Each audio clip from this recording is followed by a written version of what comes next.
routes qui sont vraiment dégradées, les routes dans les communes comme à Yopougon et autres. Les gens travaillent dans d'autres quartiers, mais Yopougon, où moi j'habite, les routes sont vraiment dégradées. Les routes sont vraiment dégradées. Bon, nous attendons que l'État et la mairie s'en occupent. Au-delà de ça, avec le problème des ordures, nous savons qu'il y a des sociétés qui s'occupent des ordures aujourd'hui. C'est bon, ça va un peu, pas totalement, mais c'est déjà, il y a une amélioration. Au niveau des véhicules Baka et autres, nous constatons tout le temps. C'est vrai que moi, je n'emprunte pas les Baka, mais nos parents qui les empruntent sont là. Les Baka sont vraiment dégradés. Je pense qu'au niveau d'Abidjan actuellement, la pollution est grandissante. Il y a également le plein d'embouteillages qui font que la circulation est difficile et également on peut parler aussi des maladies respiratoires dues à cet environnement pollué-là. Pas de chiffres, je ne vais pas m'aventurer dans les chiffres parce que je n'ai pas mes documents avec moi, mais il faut dire que de plus en plus, il y a des personnes qui souffrent de maladies respiratoires dues à la pollution. Ce qui ne va pas dans le corps, Abidjan, il y a la pluie qui gâte les choses, ça gâte les maisons, ça gâte des enfants aussi, ça les tue. Il y a la pluie aussi qui gâte, l'embouteillage aussi, ça ne peut pas circuler les voitures.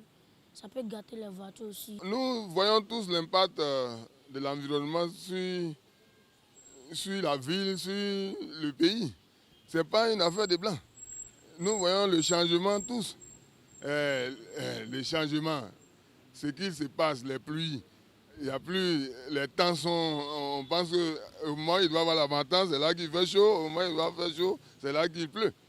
Or, avant, ce n'était pas ça. Donc, l'écologie est vraiment impactée. Il faut travailler dans ce sens-là. Bon, j'allais faire une sensibilisation à travers des panneaux, des publicités, pour éviter qu'on laisse jeter les ordures par terre. Il serait intéressant que les gouvernants songent à essayer de décentraliser les choses en développant les villes de l'intérieur, de sorte à ce que les populations trouvent du travail à l'intérieur. Également, l'administration soit décentralisée, de sorte que les gens puissent travailler là-bas afin de pouvoir réduire le nombre de populations à Abidjan et le nombre de véhicules surtout à Abidjan. Vous voyez, les quartiers se développent, comme j'ai envie de dire, des petites mouches qui naissent. Parce que, vous voyez, aujourd'hui, si on arrive à Bingerville, on va au-delà de Bingerville vers les villages comme Elokate, tout ça, c'est devenu des villes.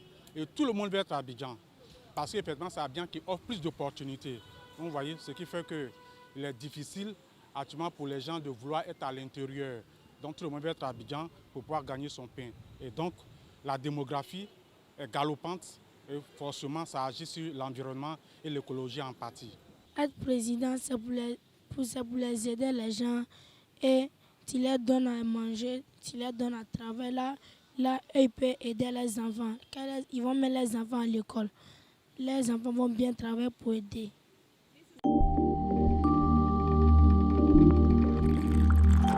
Si moi je suis un président, je vais acheter une voiture pour ma mère et mon père, et une maison. Les arbres, c'est notre environnement, c'est meilleur parce que moi, ça me fait mal aujourd'hui avec ce qu'on voit, les forêts qui ont disparu. Quand je voyage, je vais chez moi par exemple, moi je suis de l'Ouest, je vois encore des véhicules et les gens même construisent des usines pour transformer le bois et on prend les billes de bois qui passent toujours. Moi-même, je me demande qu'est-ce qu'on veut au juste. Qu'est-ce qu'on veut au juste si on dit la forêt a disparu et qu'on continue de prendre les meilleurs bois qui sont là, qui restent. À ce moment-là, qu'est-ce qu'on veut? Bon,